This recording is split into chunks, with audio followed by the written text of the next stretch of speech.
சின்ன பொண்ணு போயிட்டாங்க. Tata bye bye see you. என்ன சின்ன பொண்ணு நினைச்சிட்டு இருக்கா உன் மனசுல? சீக்கிரம் போய் கிளம்பி வா, நாங்க கிளம்பியாச்சுல கல்யாண வீட்டுக்கு. ஆமால நைட்டிய மாதிரி சேலை உடுத்து வச்சிக்கிறோம். என்னத்தே அதிகாரம் தூள் பறக்க மாதிரி இருக்கு. அதான் வரலன்னு சொல்லிட்டோம்ல. அது என்ன அது? என் சித்தப்பா அம்மாவோட கல்யாணம் அன்னைக்கு வந்து கூட்டிட்டு போனாரு. வாங்கிட்டு சொல்லலன்னா அந்த நீ வரமாட்டியா? அதான் எங்க அம்மாடி ஆண்டி மேனேஜர் சொல்லிட்டு போயிருக்காருல. சித்தப்பா கல்யாண கார்டு வைக்கும் போது நானும் பக்கத்துலதான் நின்னுட்டு இருக்கேன். குத்து கல்லாட்டம். இதுல சூட காப்பி வேற போட்டு கொண்டு கொடுத்திருக்கேன்.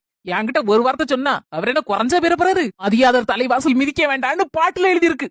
அது பாட்டுல அப்படிலாம் நம்ம இருந்தோம்னா குடும்பம் ஆகுமா? அதான் சொல்லுவேன், குடும்பம் ஒத்துமை வேணும்ல. அம்மியா கிழவி உங்க சொக்காரங்களுக்குன்னு சொன்னா கொடி பிடிச்சிட்டு வரையே இப்போ.